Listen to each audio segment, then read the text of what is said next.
যে মেয়েটা সারা জীবন মাথা চুল খুলে পরপুরুষকে নিজের দিকে আকৃষ্ট করেছে, ন্যারো প্যান্ট স্কিন টাইট গেঞ্জি পরে পাড়ার ছেলেদের ঘুম নষ্ট করেছে, বাপ হাজি সাহেব আর মেয়ে টিকটকার। বুঝতে পেরেছেন? বাপ হাজি সাহেব আর মেয়ে রিলস ভিডিও বানায়, লক্ষ লক্ষ ফলোয়ার্স। বাপের পিছনের কাপড়টা ছিঁড়ে যাচ্ছে মেয়ের ব্রাইট ফিউচার, উজ্জ্বল ভবিষ্যৎ করার জন্যে, আর মেয়ে হোস্টেলে পড়তে গিয়ে কাপড় ছোট করে পরে ফলোয়ার বাড়াচ্ছে। এর মরণের পরে মাথার কাছে বসে হাফেজ সাহেব এসে পড়ছে কি জানেন? ইয়া আইয়ুহান নবী কুল্লি আজওয়াজিকা ওয়া বানাতিকা ওয়া নিসাইল মুমিনিন ইদুনিনা আলাইহিন্না মিন জালাবিবিহিন্না যালিকা আদনা আইয়ুরাফনা ফালা ইউদাইন। ও আমার নবী, তুমি তোমার কন্যা, তোমার স্ত্রীদেরকে, মুমিন নারীদেরকে বলো তারা উপরের চাদর, উপরের কাপড়ের অংশটা দিয়ে যেন চেহারাটা ঢেকে নেয়, এতে তাদের সম্পূর্ণ সেফটি থাকবে এবং তাদের মুমিন হিসাবে চেনা যাবে। এই আয়াতটা জ্যান্ত লোকের কাছে, জীবিত মহিলার কাছে শোনানোর দরকার ছিল না? সারা জীবন টিকটক আর রিলস ভিডিও বানিয়ে লক্ষ লক্ষ ডলার কামিয়ে অর্ধ উলঙ্গভাবে মারা গেছে, এবার বলছে এই ঢেকে দেওয়া ফরজ, মরণের পরে মেয়েদের দেখতে নাই, গোসল দিচ্ছে বেটা ছেলেরা, যাস না। কি বলছে বলুন? গোসল দিচ্ছে বেটা ছেলেরা, যাবি না। এরকম একটা ছেলে ছোট, 8 বছর 10 বছর বয়স, ওই দাদির গোসল দিচ্ছে, নানির গোসল দিচ্ছে, চাচির গোসল, একটু কাপড়ের পাশ থেকে দেখ মেরেছে, মেয়েদের গোসল দিচ্ছে, দেখতে আছে, হারাম। এই বাবাজিরা, ফতোয়াটা খুব ভালো। মেয়েদের গোসল দিচ্ছে তাই বাচ্চা ছেলে, বুড়ো ছেলে, জওয়ান ছেলে সেখানে যাওয়া যাবে না, হারাম। আর পুকুরের পাশে খোলা কলে, খোলা গোসলখানায় গোটা শরীরকে উলঙ্গ করে যারা গোসল করেছেন, এই ফতোয়াটা তখন আপনার মুখে ছিল না?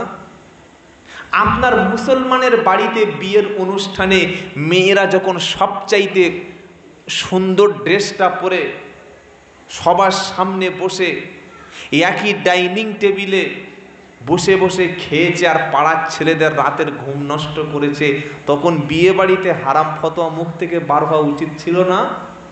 তখন আপনি মজা নিয়েছেন, ভাবি তো ভাবি, বাবলুর বউ কি মাল, কি বুঝলেন? তখন মজা নিয়েছেন আর মরার পরে বলছেন ঢেকে দে ফরজ। এরকম চিটিংবাজি আর কতদিন চলবে রে ভাই? তাই বাঁচতে চাইলে আমার ছোট্ট মায়ের কাছে, ছোট্ট বোনের কাছে আগে কোরআন দিন, পরে তাকে স্কুলে পাঠান।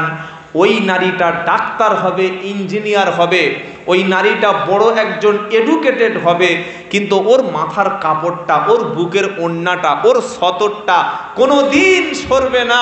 কেন সরবে না? যেহেতু সে কোরআন থেকে শুনেছে নারী কোনোদিন বেপর্দায় পরপুরুষের সামনে যেতে পারে না। আজকে সমাজে নারী আছে, যে প্যান্ট পরে ও নারী, যে গেঞ্জি পরে ওটা নারী, যে চুল কেটেছে ছোট করে, যে গলার কাছে বুকের কাছে ট্যাটু করেছে ওটা নারী। বুকের কাছে ট্যাটু করে, জিন্সের প্যান্ট পরে, হাতে স্মার্টফোন নিয়ে, গলায় হেডফোন দিয়ে রাস্তা থেকে হেঁটে যাচ্ছে, ওটা নারী বলে মানবে কেউ? নারী তো সে যে নিজেকে সমাজ থেকে হাইড করেছে, সমাজ থেকে লুকিয়ে নিয়েছে, যে পর্দার অন্তরালে থেকেছে, স্কুলে গিয়েছে পড়াশোনা করেছে, কলেজে গিয়েছে পড়াশোনা করেছে, ইউনিভার্সিটিতে গিয়েছে ডিগ্রি অর্জন করেছে, কিন্তু কলেজের কোনো ছাত্র, হাই স্কুলের কোনো তার সহচর বন্ধু, ইউনিভার্সিটির কোনো লেকচারার, ইউনিভার্সিটির ভিসি, কোনো নারীর, কোনো ছাত্রীর মুখটুকু তার চেহারা দেখতে পাইনি। এই নারী যদি থাকে, এটাই হলো সমাজে নারী। আর এই নারীর পেট থেকে আল্লাহ শিক্ষিত, জ্ঞানী, গুণী, আলেম ভালো মানুষ, নামাজি, পরেশগার, সমাজসেবী ব্যক্তি দেবে। ওই জিন্সের প্যান্ট পরা, গেঞ্জি পরা নারীর পেট থেকে কোনোদিন হাক্কানি ওলামা আর দাওয়াতের শাদি পাওয়া যায় না। এটা কথা যেন মাথায় থাকে। এসব কথা বললে আর খাওয়া দেবে কিনা সে সন্দেহ আছে। কি বুঝলেন বাবাজিরা, আল্লাহরা ভাইরা? তাই মাদ্রাসাটা সুন্দর করে সাজিয়েছেন। এই মাদ্রাসায় আমাদের সন্তানকে আমরা পাঠাবো ইনশাআল্লাহ। বলি ইনশাআল্লাহ। কোরআন থাকলে ঈমান থাকবে, কোরআন থাকলে দিন থাকবে, কোরআন থাকলে আপনার মধ্যে ঈমানের যে চিহ্নটুকু থাকবে আর এটা উড়ে যাবে, নিশানা থাকবে না, আর আপনাকে মুসলমান বলে কেউ চিনবে না। তাই ফিরে যাই আবু জাহেলের কাছে। শুনছেন আপনারা? আবু জাহেল বলল, মুহাম্মদ সাল্লাল্লাহু আলাইহি ওয়াসাল্লাম কোরআনের আয়াত যেখানে পড়বে তারপরের দিন সেখানে গান বাজনা হবে। নাজার বিন হারেসা নোংরা নারী নিয়ে চলে আসলো, নর্তকী দুশ্চরিত্র নারী নিয়ে চলে আসলো। আল্লাহর নবী যেদিন কোরআন পড়েছে তারপরের দিন সেখানে গান বাজনা শুরু করে দিল। কোরআন শোনাচ্ছে, অমিনান নাসি মাই ইয়াশতারি লাহুয়াল হাদিসি লিউদিল্লা আন সাবিলিল্লাহি বিগাইরি ইলম ওয়া ইয়াত্তাখিযুহা হুজওয়া। এটা সূরা লুকমানের প্রথম অংশে আছে। আল্লাহ পাক বলল, মানুষদের মধ্যে এমন কিছু মানুষ যারা আল্লাহর কোরআনের ইলমকে বাদ দিয়ে নিজেদের খেয়াল খুশি মতো বাজার থেকে, মার্কেট থেকে তারা বিভিন্ন আজে বাজে ক্রিয়া কৌতুক জিনিস কিনেছে। তারা নর্তকী খরিদ করে এনেছে, ছোট ড্রেস পরা মেয়ে ভাড়া করে রোম থেকে এনেছে, বিভিন্ন নাটক, বিভিন্ন নোভেল, বিভিন্ন গল্পের বই তারা মক্কার বাইরে থেকে এনেছে। কেন এনেছে? মানুষদেরকে কোরআন থেকে, দিন থেকে, ইসলাম থেকে দূরে রাখার জন্য তারা এই কাজটা করতে সফল হয়েছে। কিন্তু আল্লাহ পাক বলছেন, নবী আপনি যখন কোরআন পড়বেন, যারা ঈমানদার তাদের সামনে যখন কোরআন পড়া হবে, ঈমানদারের ঈমান তখন বেড়ে যাবে। বলুন সুবহানাল্লাহ। ইন্নামাল মুমিনুনাল্লাযীনা ইযা যুকিরাল্লাহ ওয়াজিলাত কুলুবুহুম ওয়া ইযা তুলিয়াত আলাইহিম আয়াতুহু যাদাতুহুম ঈমানা ওয়া আলা রাব্বিহিম ইয়াতাওয়াক্কালুন। এটা 9 পারা 16 পৃষ্ঠা 5 নম্বর লাইন 2 নম্বর আয়াত, সূরার নাম আনফাল। আল্লাহ বলছেন, মুমিন হলো তারা, আমি আল্লাহ আমার কথা, আমার জিকির, আমার স্মরণ যখন তাদের সামনে হবে, তাদের অন্তরটা আল্লাহর ভয়ে তখন কেঁপে যাবে। আর তাদের সামনে যখন কোরআনের কথা আলোচনা হবে, কোরআন থেকে যখন ঈমানদারের সামনে বয়ান হবে, কোরআন শুনে ঈমানদারের ঈমান তখন বেড়ে যাবে। ও আলা রাব্বিহিম ইয়াতাওয়াক্কালুন। আর কোরআন শোনার পরে সম্পূর্ণ তাওয়াক্কুল, সম্পূর্ণ ভরসা শুধু একমাত্র আল্লাহর উপরে হবে। আর 4 নম্বর কি হবে? আল্লাযীনা ইউকিমুনাস সালাতা। আর ঈমানদার ব্যক্তি নামাজ কায়েমকারী হবে। ব্যবসা বাণিজ্য, কাজকর্ম, চাকরি বাকরি এগুলি সব করবে, কিন্তু নামাজ ছাড়া থাকবে না। কারণ ঈমানদার ব্যক্তি নামাজ ছাড়া কোনোদিন বাঁচতে পারে না। ঈমানদার ব্যক্তি মসজিদ থেকে দূরে থাকতে পারে না। ঈমানদার ব্যক্তি আল্লাহর সঙ্গে সাক্ষাৎ না হলে তার অন্তরে কোনো শান্তি আসে না। ঈমানদার ব্যক্তি মসজিদে না আসলে রাতে তার ঘুম আসে না। আর ঈমানদার ব্যক্তি মসজিদে না আসলে জীবনে কোনোদিন তৃপ্তি পায় না।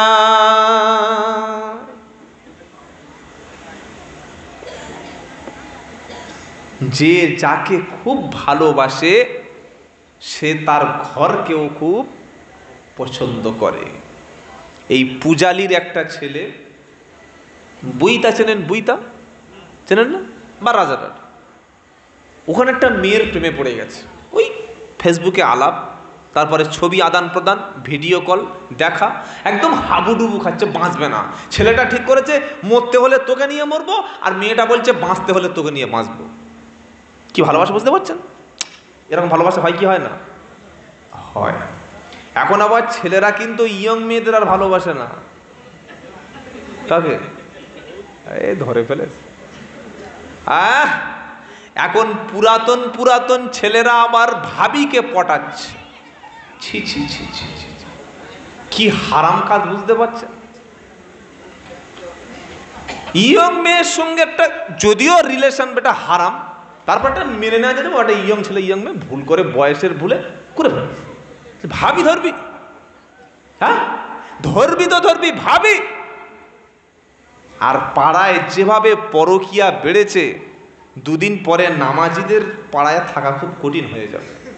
এত কঠিন দিন। আমি প্রথমে শুনিয়েছিলাম যে ঈমান রাখা সবচাইতে বড় চ্যালেঞ্জ আমাদের পরবর্তী প্রজন্ম। তাদেরকে এটা যে হারাম, এটা যে সমাজ বিরোধী কাজ, তারা কিন্তু বুঝতে পারছে না, তাদের বুঝতে দেওয়া হচ্ছে না। তাদের কাছে পরকীয়াটাকে সামাজিকভাবে বৈধ করে দেওয়া হয়েছে। কারণ সুপ্রিম কোর্টের বিচারপতি যেখানে বলে দিচ্ছে বৈধ, আমি আব্দুল্লাহ জুবায়েরকে আর ইমাম সাহেব বলে কে শুনবে? বলে নাই সুপ্রিম কোর্টের বিচারপতি? বলেছে। আমি প্রত্যেকটা কথার এভিডেন্স প্রমাণ নিয়ে কথা বলি। ভুল হলে, অযুক্তি হলে, সমাজ বিরোধী হলে, সংবিধান বিরোধী হলে আমাদের কথা যে কোনো কেউ এফআইআর করতে পারে, করতেই পারে। কিন্তু আমি দায়িত্ব নিয়ে কথা বলছি, যে দেশে কোর্টের রায় হলো পরকীয়াটা অপরাধ না, অপরের স্ত্রীকে নিয়ে মনের, জীবনের, শরীরের সুখটা মিটিয়ে নেওয়াটা অবৈধ না, সেই দেশের ছেলেরা কি আর বিয়ে করবে? ভাগ্য ভালো, আপনার সন্তানকে বাঁচাতে চাইলে একদম পারফেক্ট বয়স যখন হয়ে যাবে, আপনার মেয়ের দ্রুত বিয়ের ব্যবস্থা করে দেবেন ইনশাআল্লাহ। বলেন বলছে ছেলে কাজ করুক, ছেলে ওর ক্যারিয়ারটা এখন পড়ে আছে, নিজের পায়ে দাঁড়াক। ও নিজের পায়ে দাঁড়াবে, এতদিন কি বাপের পায়ে দাঁড়িয়েছিল? নিজের পায়ে দাঁড়াক। নিজের পায়ে দাঁড়াতে দাঁড়াতে বয়স হয়ে গেল 48। 48-এর ব্যক্তির সাথে কত বছরের মেয়ে দিলে তবে সংসার হয় জানা আছে? কিছু জানেন? 48 বছর বয়সে গিয়ে সেন্ট্রাল গভর্নমেন্টের চাকরি পেল, স্কুল মাস্টারের চাকরি পেল। আর স্কুল মাস্টার 50 বছর বয়স হলেও 16 বছর মেয়ে বিয়ে করবে। ও করবেই, একদম শিওর। ও 25-30 করবে না। এদিকে বলছে হে রাসূল আপনার ভালোবাসি, আপনার সুন্নতকে পছন্দ করি, তাই নিমের দাঁতন দিয়ে দাঁত ঘষি। হে নবী তোমার ভালোবাসি, তাই বড় বড় নলেন গুলের রসগোল্লা মেরে দি। হে নবী তোমার সুন্নাতকে ভালোবাসি, তাই মাথায় টুপি দিয়ে রাস্তায় হাঁটি। আর বিধবা মেয়েকে বিয়ে করা সুন্নাত, ও ধারে কাছে যাব না। কি শুনছেন আপনারা? খুব সুবিধাবাদ আমরা ভাই, এসব কথা বললে অনেক বলা হয়ে যাবে, প্রচুর সুবিধাবাদ। মেসওয়াক দাঁতনটা বিনা পয়সায়, ও সুন্নাতটা মেনে নিলাম। গাঁটের নিচে, পায়ের হাঁটুর নিচে বড় পোশাক, এটাও মেনে নিলাম। মাথায় টুপি দিতে কোনো কষ্ট নাই, এ সুন্নাতটা মেনে নিলাম। মুখে দাড়ি রাখতে খুব একটা ঝামেলা নাই, তাই এ সুন্নাতটা মেনে নিলাম। খাবার শেষে মিষ্টি খেলাম, সুন্নাত বলে চালিয়ে দিলাম। দস্তরখানের বিছিয়ে খেলাম, এ সুন্নাতটা মেনে নিলাম। খাবারের প্লেটটা পরিষ্কার করে চেটে পুছে ক্লিন সাফ করে দিলাম, এ সুন্নাতটা মেনে নিলাম। আর নবী যে কলেমার দাওয়াত দিয়ে মার খেয়েছিলেন, ওই রাস্তা ধরব না। ওটা হুজুররা করবে না, কারা করবে? হুজুর আপনি বলুন, আমরা সামনে আছি।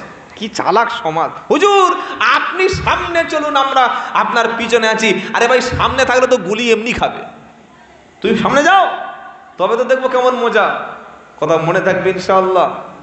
বাবাজিরা, আল্লাহ ভাইরা, মানতে হলে পরিপূর্ণ মানুন। সুন্নাত নয় শুধু দাওয়াতেরই মেহমান, সুন্নাত নয় শুধু খাওয়ার শেষে মধুপান, আরো কিছু সুন্নাত সুন্নাত আছে তুমি জানো কি, জানলেও জীবনে কখনো তা মানো কি।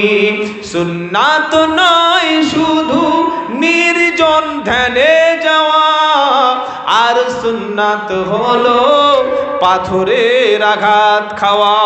সুবহানাল্লাহ পড়েন। 12 বছর জঙ্গল থেকে ঘুরে এসে বলছে আমি পীর। কি বলছে? 12 বছর জঙ্গলে গেলে জুমার নামাজ কোথায় পড়লে? কি গো, কোন ইমানদার ব্যক্তি পরপর 2 জুমা নামাজ ছাড়তে পারে? একটা জুমা আনফরচুনেটলি কাজা হয়ে গেছে, আল্লাহ হয়তো আল্লাহ ইচ্ছা করলে মাফ করতে পারে।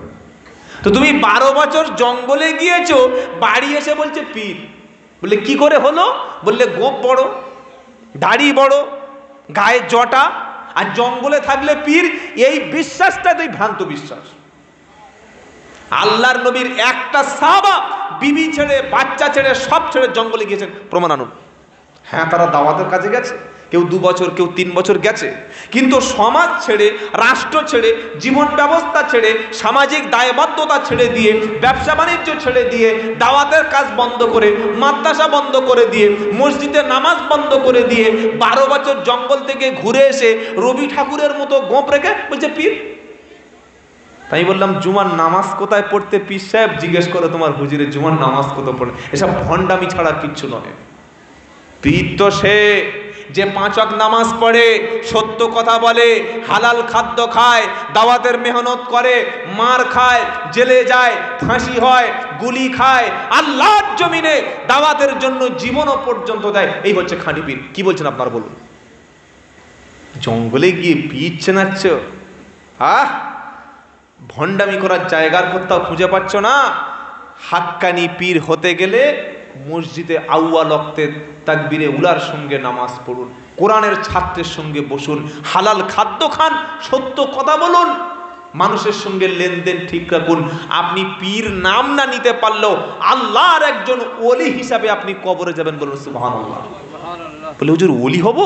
হ্যাঁ, পারা নাম্বার 11, পৃষ্ঠা নাম্বার 15, লাইন নাম্বার 1, আয়াত নাম্বার 62, সূরার নাম সূরা ইউনূস। কোরআন শোনাচ্ছে, আলা ইন্না আউলিয়া আল্লাহি লা খাউফুন আলাইহিম ওয়ালা হুম ইয়াহজানুন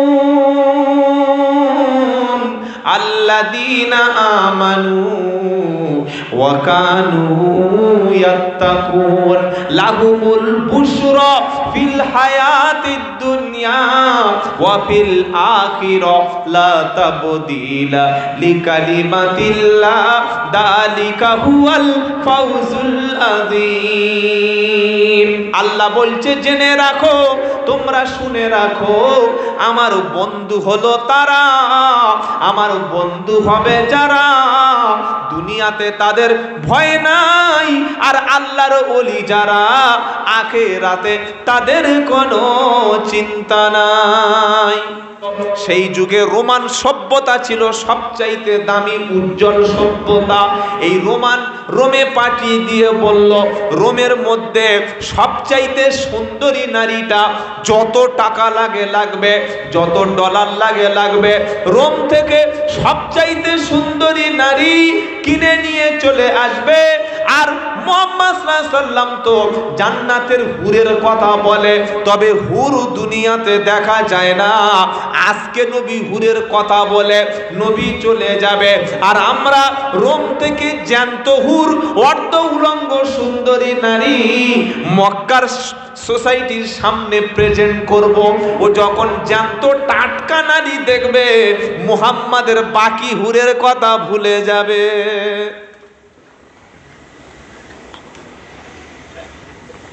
বুঝতে পারছেন কি হচ্ছে? বুঝতে পারছেন হচ্ছে? হ্যাঁ, বলছে একদম পুরো ধরে ফেলে। টাটকা হুর সবাই নিতে চায়। এ বাবাজিরা, হুর বলেছি খুব খুশি। হুর এখন বহুত দূর গো বাবা। হ্যাঁ, হুর বহুত দূর। কাঁচা গরুর গোশ খেয়ে আর একবার সুবহানাল্লাহ বললে হুর পাওয়া যাবে না। কথা মনে থাকে যেন ইনশাআল্লাহ। আবু জাহেল বলল, এ নাজার বিন হারেসা, শুধু হুর দিয়ে হবে না, মুহাম্মদ ইউসুফ নবীর কথা বলে, ইউনুস নবীর কথা বলে, ইব্রাহিমের কথা বলে, সুলাইমানের কথা বলে, দাউদ নবীর কথা বলে। আগের বিভিন্ন হিস্ট্রি থেকে, ইতিহাস থেকে কোরআনে বলে। কারণ কোরআন শুধু পরকালের কথা বলে না, ইতিহাসের কথাও কোরআন। ইব্রাহিম নবীকে আগুনে পোড়ানো হয়েছিল, তখন তো নবী ছিল না, সে কথা কোরআনে লেখা আছে। মুসা নবীকে পানিতে ফেরাউনকে ডুবিয়ে মারল, তখন নবী কিন্তু ওখানে দাঁড়িয়ে ছিল না, এই ইতিহাস কোরআনে লেখা আছে। নবী সুলাইমান বাইতুল মুকাদ্দাস তৈরি করেছিল, বিশ্ব নবী তখন কিন্তু ছিল না, এই কথাটা কোরআনে ইতিহাসে আল্লাহ ইতিহাসের মতো লিখে রেখেছে। হযরতে নবী ঈসা আলাইহিস সালামকে আল্লাহ দুনিয়াতে তুলে নিয়েছিল, নবী তখন ছিল না, এটা কিন্তু কোরআনের পাতায় ইতিহাসের মতো অক্ষরে অক্ষরে লিখে রেখেছে। আদম নবীকে দুনিয়াতে আল্লাহ নামিয়ে দিল নিষিদ্ধ ফল ভক্ষণ করার জন্য। আল্লাহ নবী কিন্তু আদমের পিরিয়ডের ব্যক্তি নন, কিন্তু কথাটা আল্লাহ কোরআনের মধ্যে তিনি ইতিহাসের মতো লিখে রেখেছে। কোরআন ইতিহাসের কথাও বলে। মক্কার আবু জাহেল বলল, এ নাজার বিন হারেসা, তোর হাতে অনেক টাকা দেব, সুন্দরী নারী কয়েকটা আনবি, আর ভালো ভালো রোম সাম্রাজ্যের কথা, ইতিহাসের ভালো ভালো কথাগুলো আনবি।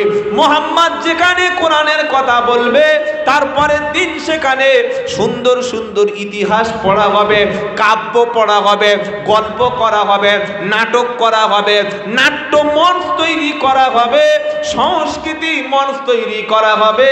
আর সাথে সাথে ওই নাটকের মঞ্চ শেষ করার আগে উলঙ্গ নারীদের এনে নাচানো হবে।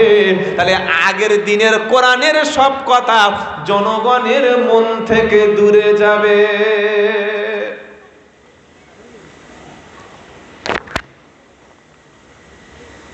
এবার আবু জাহেলটা বার করি। আবু জাহেল বার করবো? বলতে বললে বলবো, কিন্তু কষ্ট নেবেন না। পারা নাম্বার 21, সূরার নাম লুকমান। কোন সূরা বলেন? সূরা লুকমান থেকে শোনাচ্ছি আপনাদের। কি কঠিন কথা শুনলে না আপনি অবাক হয়ে যাবেন যে সূরা লুকমানে এরকম কথা লেখা আছে। এরকম কথা সূরা লুকমানে লেখা আছে। কি বলছে আল্লাহ? আবু জাহেল রেডি, ওই রকম সুন্দরী নারী একবার ডজন খানেক নিয়ে চলে এসেছে। এত সুন্দরী যে নবীর হুরের, জান্নাতের হুরের কথা ভুলিয়ে দেবে। ওদের ড্যান্স, ওদের শরীর, ওদের স্ট্রাকচার, ওদের ঠোঁট, ওদের চুল, ওদের হেয়ার স্টাইল, ওদের বডি ল্যাঙ্গুয়েজ, ওদের ফেস দেখলে মানুষ পাগল হয়ে যাবে। তখন কে আসে জান্নাতের হুর নিয়ে পড়ে থাকবে, ডজন ডজন হুর চলে এসেছে।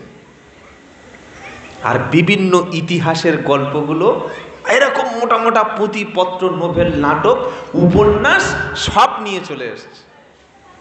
যখন নবী কোরআন পড়তে শুরু করলেন, ঠিক কোরআনের মজলিস শেষ হয়ে গেল, তার কিছুক্ষণ পরে, তার পরের দিন আবু জাহেল বলল এখানে গানের মজলিস হবে।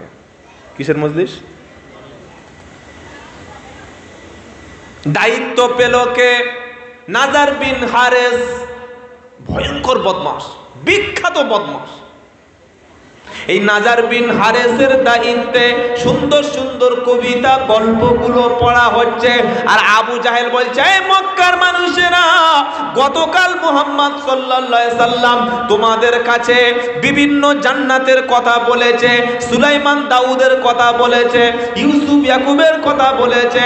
এই মক্কার মানুষেরা, তোমরা ডিসিশন নাও, তোমরা সিদ্ধান্ত করো, মুহাম্মাদের কথাগুলো সুন্দর না, আজকের যে নোবেল নাটক থেকে কথা বলছি এগুলি সুন্দর।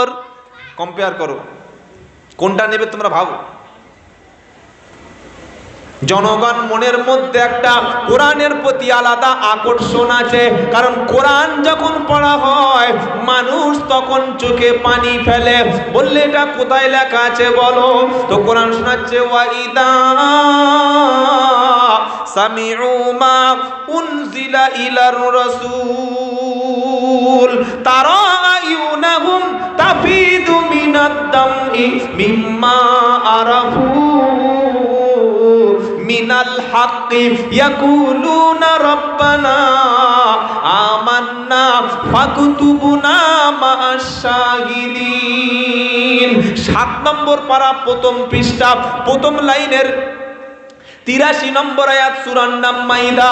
আল্লাহ পাক শোনাচ্ছেন, নবী আপনি যে কোরআনটা পড়েন, আপনার উপরে আমি আল্লাহ যে কোরআন পাঠিয়েছি, যে কোরআন আপনার মাদ্রাসায় পড়ানো হচ্ছে, যে কোরআন আপনার সন্তানদের শেখানোর জন্য বলা হচ্ছে, আল্লাহ পাক বলছে হাবিব যে কোরআন আপনার উপরে নাজিল করেছি, ওরা যখন এই কোরআনটা শুনবে, এই কিতাব শুনবে, আপনি দেখতে পাবেন কোরআন শুনে তখন তাদের চোখে পানি চলে এসেছে। কোথায় পানি এসছে? জোরে বলো। কোরআন শুনে যাদের চোখে পানি এসেছে তারা বলছে ইয়াকুলুনা রব্বানা আমান্না, আয় আল্লাহ আমরা আপনার উপরে ঈমান আনলাম, আয় আল্লাহ আপনার উপরে আমরা বিশ্বাস করেছি, আপনার উপরে ঈমান এনেছি। কি শুনে ঈমান এনেছে? কোরআন শুনে ঈমান এনেছে। ফাকতুবুনা মা'আশ শাহিদিন, আমাদের নামটা আপনি সাক্ষী দাতা হিসাবে লিখে নিন। সুবহানাল্লাহ পড়ুন, নাকি সকালবেলা সুবহানাল্লাহ বলবেন? জোরে বলুন না সুবহানাল্লাহ। ওরা কোরআন শুনে চোখ থেকে পানি পড়ছে আর বলছে আল্লাহ সাক্ষী দাতা হিসাবে নামটা লিখে দিন। আজ এই কোরআন শুনে মুসলমানদের চোখে পানি আসে? কোরআন শুনলে তবে তো পানি আসবে। ইয়ে কানে হেডফোন দিয়ে এমন স্যাড সং, বিরহের গান শুনছে আর চোখটা ভিজিয়ে ফেলেছে, গান শুনে কাঁদছে, আবার বলছে আমি মুসলমান। যা গরু টরু খেয়েছিস বাবা, আর খাস নে বাবা, আর খাস।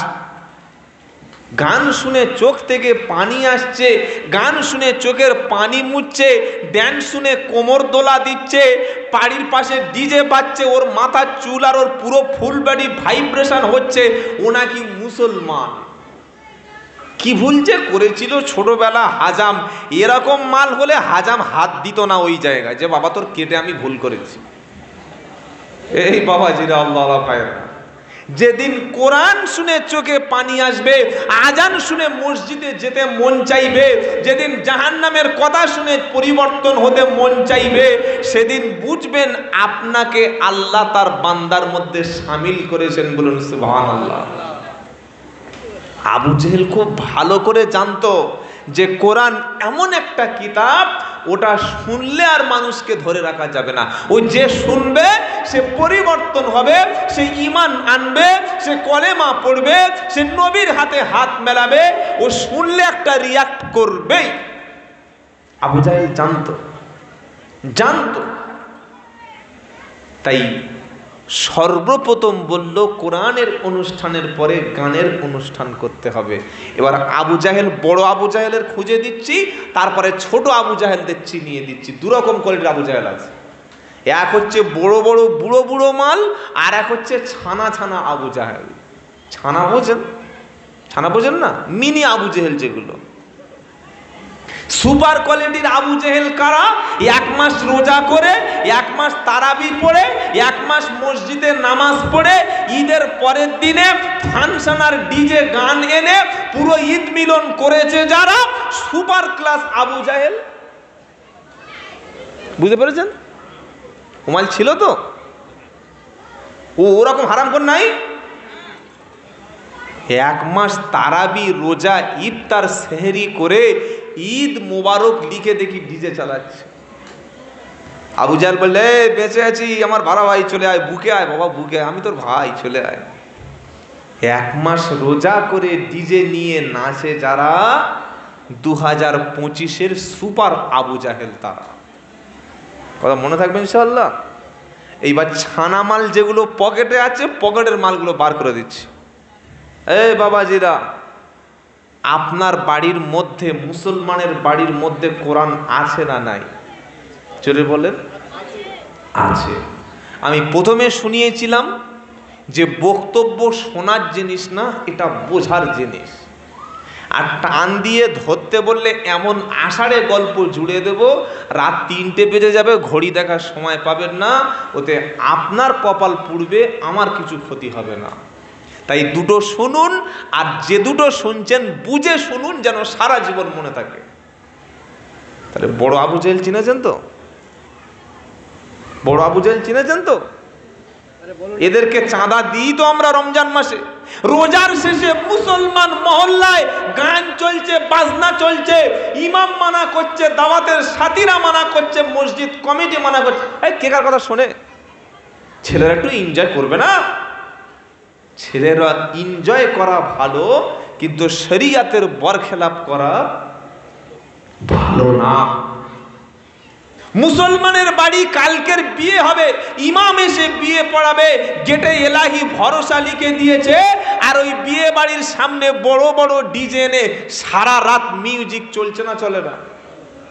আমাদের বারাইপুরে চলে, এখানে পূজালিতে কি আর চলে? এরা কারা? এরা কোন নাম, কত নম্বর আবু জাহেলেরা? যারা বিয়ের আগের দিন ডিজে চালায়। ছোট আবু জাহেল, আবু জাহেলের বড় ভাড়া ভাই। আল্লাহ মাফ করুক, সকলে বলুন আমিন। আর ছানা আবু জেহেল কারা? মুসলমানের বাড়িতে দেখবেন হাফেজ ডেকে খতম পড়ে, ইমামকে ডেকে তো আর মজলিস করিয়ে নেয়, মাঝে মাঝে 500 টাকা দিয়ে মিলাদ পড়ায়। আর ইমাম সাহেব চলে গেলে ওই 48 ইঞ্চি মালটা বার হয়, ওখানে চলে সিরিয়াল, ওখানে চলে গান বাজনা, ওখানে চলে ফাংশনের অনুষ্ঠান।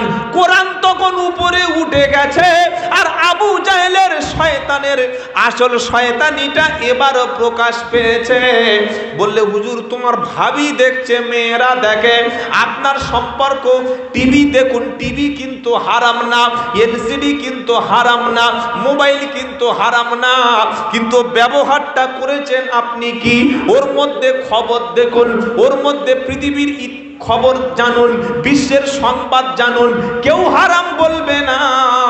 কিন্তু আপনার বিবির হাতে রিমোটটা তুলে দিয়ে, সিরিয়ালটা চালিয়ে দিয়ে আপনি ইনকাম করছেন রাস্তায় দোকান চালিয়ে, আর বিবি সন্ধ্যা 7টায় শুরু করলো, রাত 11টায় সিরিয়াল শেষ হলো, নামাজ পড়লো না, কোরআন পড়লো না, স্বামীর খেদমত করলো না, হারাম দিয়ে সন্ধ্যা শুরু হলো, আর নাপাক দিয়ে যার সকালটা শুরু হলো, এর বাড়িতে কি করে রহমত আসতে পারে?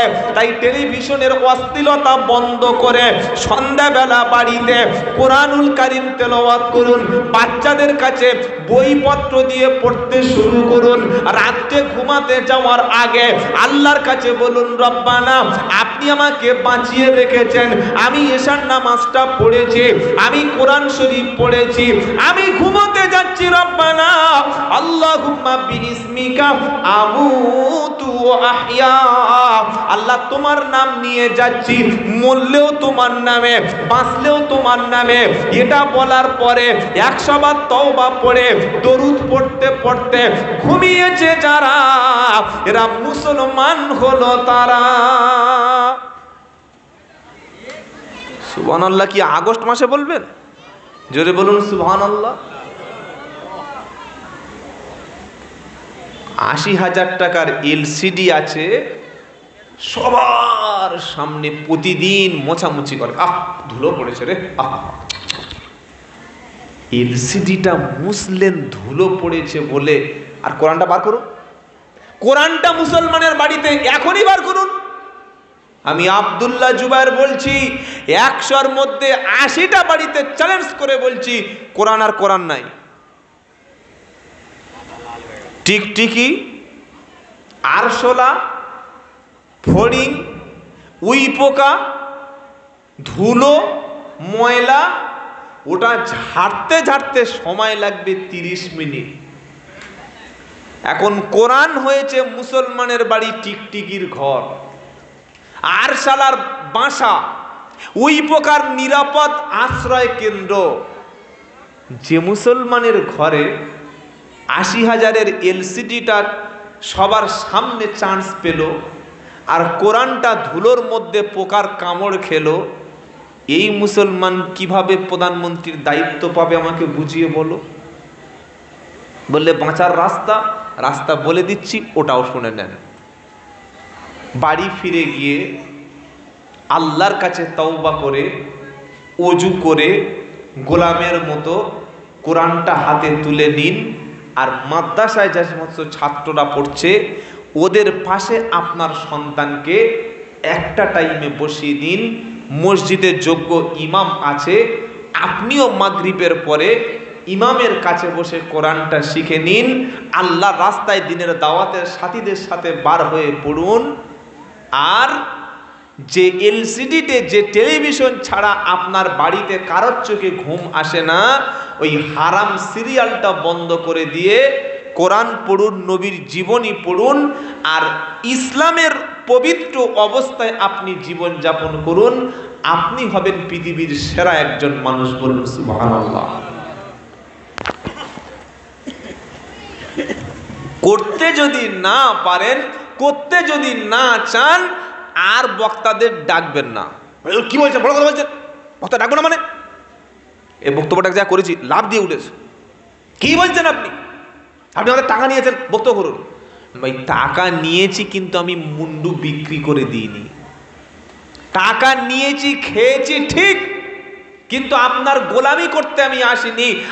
আমি দেখতে পাচ্ছি আপনি জাহান্নামের গেটের কাছে পৌঁছে গেছেন। আমি ঠেলে দেব না, হাত ধরে তুলে নেব। কোনটা ভাই? আলেমরা, ওলামারা, কোরআনের সাথীরা, দাওয়াতের পবিত্র সাথীরা সারা বিশ্বে না খেয়ে, বিছানায় না ঘুমিয়ে, দরজায় দরজায়, বাড়িতে বাড়িতে, door to door, home to home, গ্রাম টু গ্রাম কেন ঘুরছে? আপনাকে জাহান্নামে ঠেলে ফেলে দেওয়ার জন্য নয়, আপনাকে টেনে তুলে জান্নাতে আনার জন্য। আর জাহান্নামের গাড্ডা থেকে, জাহান্নামের কিনারা থেকে টেনে তুলে এনেছে কোরআন, মানুষকে জাহান্নামের রাস্তা থেকে বাঁচিয়েছে। বলুন সুবহানাল্লাহ। বলুন যে দলিল প্রমাণ আছে। ওয়া আতাসিমু বিহাবলিল্লাহি জামিআ ওয়া লা তাফাররাকু ওয়াদকুরু নি'মাতাল্লাহি আলাইকুম ইদ কুনতুম আ'দাআন ফাআল্লাফা বাইনা কুলুবিকুম ফাআসবাহতুম বিনি'মাতিহি ইখওয়ানা ওয়া কুনতুম আলা শাফা হুফরাতিম মিনান নারি ফাআনকাদাকুম মিনহা। এটা চতুর্থ পারা সূরা আল ইমরানের 103 নম্বর আয়াতে কোরআন শুনিয়েছে। ওয়া আতাসিমু বিহাবলিল্লাহি জামিআ, তোমরা সবাই মিলে একত্রে মজবুত করে আমার কোরআন ধরো। সুবহানাল্লাহ বলেন। সবাই মনে থাকবে? তবলিগ, ফুরফুরা, আজানগাছি, চিস্তিয়া, কাদরিয়া, হানাফি, শাফি, দেওবন্দি, মালিকি এসব ভাগাভাগি করো না। সবাই মিলে এক হয়ে আমার কোরআন ধরো। তোমরা কোরআন ছাড়া চলবে না। সুবহানাল্লাহ বলেন। ঐক্য থাকা ফরজ, ভেদাভেদ করা ফরজ হারাম। ঐক্য থাকা ফরজ, ভেদাভেদ করা জোরে বলো হারাম। আর ভেদাভেদ যারা করে তারাই যাবে জাহান্নাম। রাজনীতির নেতাদের দেখেও শিক্ষা নেন না? আমরা কি মানুষ রে ভাই। গত দুদিন আগে দীঘায় একটা মন্দির উদ্বোধন হয়েছে, আপনারা দেখেন নাই? জগন্নাথ মন্দির। সেখানে আমাদের মুখ্যমন্ত্রী ছিলেন, আবার দিলীপ বাবুও গেলেন। কই তারা তো একসঙ্গে বসে চা খেলো, গল্প করলো, বিভেদ করলো না। কি বলছি কথা বুঝতে পারছেন? একসঙ্গে চা খেলো, গল্প করলো, সবার সামনে হেসে ছবি তুললো। দিলীপ ঘোষ বাবু, মমতা ব্যানার্জি তো কোনো গন্ডগোল করলেন না। আর আপনি কেমন পারেন 5টা মৌলবী, 10টা পীর সাহেবকে, 5টা আমির সাহেবকে, 6টা বেরেলি হুজুরকে, 5টা আহলে হাদিসের হুজুরকে, 4টে শাফি মাযহাবের লোককে একটা মসজিদে বসান। ও গ্রিলার থাকবে? স্লাইডিং গ্লাস থাকবে? ভেঙে যাবে, উড়ে যাবে। কি হবে বলুন? উড়ে যাবে। এই রমজানের 1 সপ্তাহ পরে আমার একটা প্রোগ্রাম ছিল পূর্ব মেদিনীপুরের মহিষাদল থানা, আর নাম বলবো না। আমি যাচ্ছি, এটা শুনে একটা পীর সাহেব বললে আমি যাব না। কেন? আব্দুল্লাহ জুবাইর সাহেব আসবে, আপনার সমস্যা না, আমি যাব না। আরে প্রবলেমটা কি বল? বলছে উনি আমাদের দলের না। দলটা কার? আল্লাহর।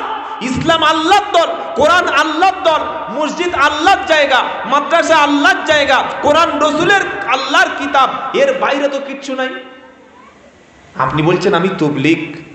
কি গর্বের সঙ্গে বলছে। আমি ফুরফুরা, আমি আজান গাছি, আমি কাদরিয়া, আমি চিস্তিয়া, আমি হানাফি, আমি আহলে হাদিস, আমি বেরেলি। তাহলে মুসলমানটাকে? তবলিগ জামাত পবিত্র মেহনতের নাম, ফুরফুরা একটা জায়গার নাম, আহলে হাদিস একটা দলের নাম। কিন্তু আমি কেন নিজেকে পরিচয় দেব না যে আমি একজন মুসলমান? এটা আমার বলা খুব ভুল হচ্ছে। আমি মুসলমান কেন বলবো না ভাই? সমস্যাটা কি? আসবে না। আবার কমিটির ছেলেরা বললো পীর সাহেব আপনি আসুন আসুন। কি এটা?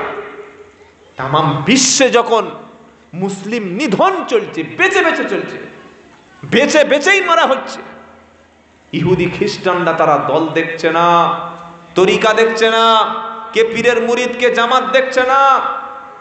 আমরা মসজিদে এসে একসঙ্গে বসবো, একই সঙ্গে কোরআন পড়বো, আমি একই সঙ্গে খাবো, একই সঙ্গে দাওয়াতের কাজ করব, আমার প্রতিবেশী ক্ষুধার্ত হলে সাহায্য পাঠাবো।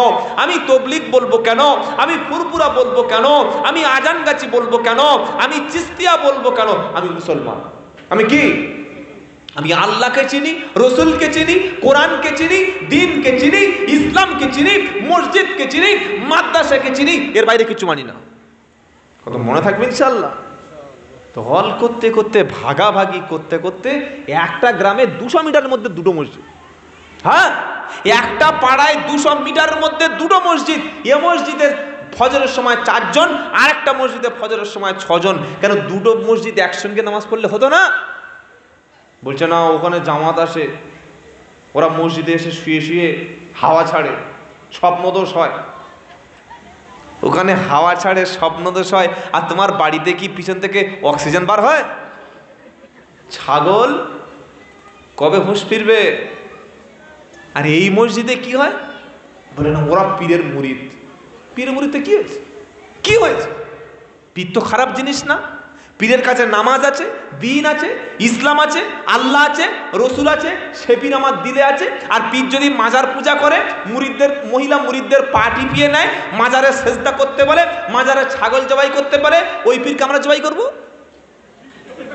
হাসছে দেখো তো। তুমি মাজারের সামনে ছাগল জবাই করা ছেড়ে দেবো? একটা জ্যান্ত ছাগল ফকির খাবে, মিসকিন খাবে, ইয়েতিম খাবে, বিধবা খাবে, দুস্থ খাবে। তুমি জ্যান্ত ছাগল বাবার খাবে? তুমি যখন জ্যান্ত ছাগল বাবার খাবে, তো আমরা তোমার একটু কেটে দেখি কেমন লাগে। কি বলছি কথা বুঝতে পারছেন না? ছাগল গরু মান্নত শুধু মসজিদের এতিমদের, মাদ্রাসার এতিমদের জন্য, বিধবাদের জন্য, দুস্থদের জন্য, যারা না খেতে পেয়ে মারা যাচ্ছে তাদের জন্য ছাগল মানত হবে। এই ভালো এতিমদের ছাগল, মিসকিনদের ছাগল, বিধবাদের ছাগল যারা জোর করে জবাই করে, তাহলে তোমার একটু জবাই করে দেখি কেমন লাগে। এই হাসছে দেখো। তুমি ভালো ছাগলটাকে যখন ছাড়ছো না, তোমার একটু কেটে দেখি না কেমন লাগে। এ বাবাজিরা, আল্লাহ ভাইরা, তাই হাক্কানি পীরদের সোহবতে বসবেন ভালো। হাক্কানি আলেম যারা, তাদের কথা শুনবেন, জীবন পরিবর্তন হবে। আর দাওয়াত ও তাবলীগের পবিত্র মেহনত করবেন, ঈমান পরিবর্তন হবে। বলুন সুবহানাল্লাহ। ঈমান বাড়বে, বলুন নারায়ে তাকবীর। মসজিদ থেকে দূরে থাকবেন না, কোরআন থেকে দূরে থাকবেন না, দ্বীন থেকে দূরে থাকবেন না, জাহালাতের মৃত্যু হবে। আল্লাহ শোনাচ্ছে ওয়াতাসিমু বিহাবলিল্লাহি জামিআও ওয়ালা তাফাররাকু, তোমরা সবাই মিলে আমি আল্লাহ যে কোরআন দিয়েছি ওটাকে মজবুত করে ধরো, সবাই মিলে কোরআন পড়ো, সবাই মিলে কোরআন ধরো। ওয়ালা তাফাররাকু, বিচ্ছিন্ন হয়ে যেও না, পৃথক হয়ে যেও না, আলাদা হয়ে যেও না। ওয়াদকুরু নি'মাতাল্লাহি আলাইকুম ইদ কুনতুম আদাআন ফাআল্লাফা বাইনা কুলুবিকুম ফাআসবাহতুম বিনিমাতিহি ইখওয়ানা। আল্লাহ বলছে মক্কার মানুষেরা তোমরা আল্লাহর নিয়ামত অনুগ্রহ স্মরণ করো। কোরআন আসার আগে মক্কার মানুষ তোমরা ছিলে একে অপরের দুশমন ছিলে, একে অপরের শত্রু ছিলে, কেউ কারো মুখ দেখতে না, কেউ কারোর সঙ্গে কথা বলতে না, গ্রামে গ্রামে অশান্তি ছিল, ভাই ভাই দুশমনি ছিল। এই আল্লাহর নবী যখন কোরআন মক্কার জমিনে পড়তে শুরু করলো, দুশমন তখন বন্ধু হলো, শত্রু তখন মিত্র হলো, ভাই ভাই একই সঙ্গে বসে খেলে পায়ের সঙ্গে পা মিলিয়ে নামাজ পড়লে, একটা ভাই অসুস্থ হলো আর একটা ভাই খবর নিলে, একটা গরিব মানুষের মেয়ের বিয়েতে আর একটা ধনী মানুষ অর্থ নিয়ে পৌঁছে গেলে, একটা ভাই মরে গেলে আরেকটা ভাই গোসল দিয়ে জানাজার নামাজ পড়লে, তোমার একটা ভাই কষ্ট বিপদে পড়ে যখন তোমাকে ডেকেছে তোমরা সবাই ওই ভাইয়ের পাশে দাঁড়িয়ে গেছো, এটা কোরআন এসে তোমাদের মিল করে দিয়েছে।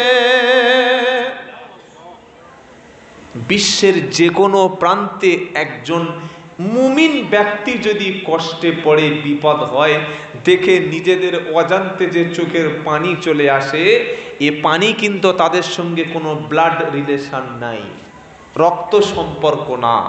আমাদের ফিলিস্তিনে মেয়ে বিয়ে দেওয়া নাই বা কেউ ফিলিস্তিনের জামাইও না, কিন্তু তারা আমাদের ইমানের ভাই, কলেমার ভাই, এক আল্লাহতে বিশ্বাস করে। তাই তাদের উপরে সামান্য জুলুম হলে, কিছু না পারলে অন্তত নামাজের শেষে আমরা দোয়া করি। আল্লাহ বলছেন কোরআন এসে বিশ্বের সমস্ত ইমানদারদেরকে একটা বডি, একটা বিল্ডিং, একটা স্ট্রাকচারের মতো তিনি এক করে দিয়েছেন। জোরে বলুন সুবহানাল্লাহ। আর কি করেছেন? ওয়া কুনতুম আলা শাফা হুফরাতিম মিনান নার ফাআনকাদাকুম মিনহা, তোমরা জাহান্নামের কিনারায় দাঁড়িয়েছিলে, তোমরা মদের সঙ্গে যুক্ত ছিলে, সুদের সঙ্গে যুক্ত ছিলে, জেনা ব্যভিচারটা তোমাদের কাছে ছিল কমন ব্যাপার।